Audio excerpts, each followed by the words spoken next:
They brought in Erica, or you brought in Erica, and then growth exploded. We went from like 15 to 200 people in a year, basically outgrew our offices.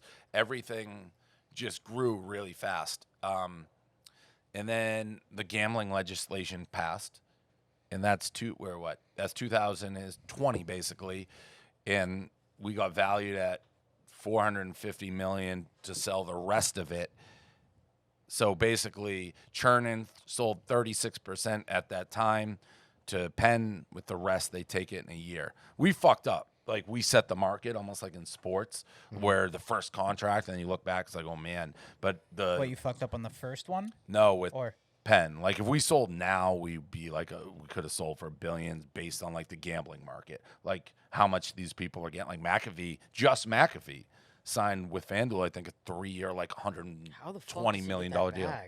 He's dynamic, but it's like he's great. I don't want to take anything away from him, but how the fuck? I think but to give you an idea, DraftKings, who just paid one of our guys like 7 figures to go to them, they didn't even make an offer. It was like $100 million. They didn't make an offer, and then like 2 years later, you're paying for one guy. Like McAfee was part of our company at that point. Yeah. You could have had me, McAfee, Big Cat, all of us, Alex Cooper, all of us, and no one saw it until it happened. I think they missed that opportunity, and they're like, "Fuck, now we got to overpay." Yeah, fire right. now. And the stock went crazy. It's come back down, but yeah, it changed the market in the gambling space. Jesus. So is Chernin completely out now?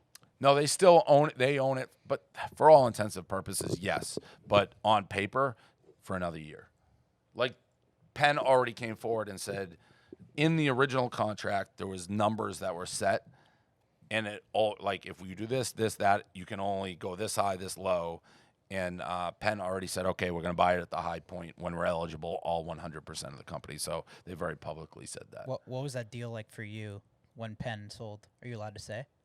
Like, how much did I make? You got $100 million. Yeah, about $100 million. How does that feel? 100 mil stock Not or cash? It was a combo. Like, it was half and a half. And I didn't get it like 50 mil cash. Pretty much, yeah.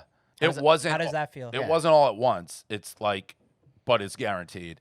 It was unbelievable. Since From writing then? newspapers. It was unbelievable. So writing 50 mil newspapers. cash, 50 mil stock. Yeah, roughly. pretty much. It was That's crazy. it was unbelievable. Like, I mean, How I does s- that make you feel? What was that moment like when you when you finally get that dreamed to email be that there you're one like, day. and it's just like surreal because for a long time we didn't make a fucking cent.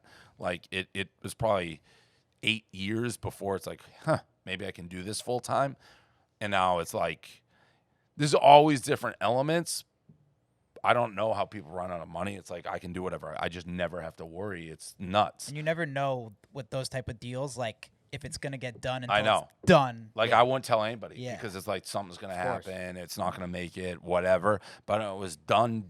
It was just kind of like a deep breath because no matter what happened, it's like I made it. Like, I'm not going to have to worry about my money, my family. It was surreal. I'm not really a money guy. Like, I would have been happy making 60 grand, doing what I want to do. That's why I started Barstool. Right place, right time, a lot of different things. I mean, you guys are killing it. Did you ever think like it would get to this point? Like, I didn't even think of it. It wasn't like a plan where like, okay, we're going to do this, that. It just kind of happened.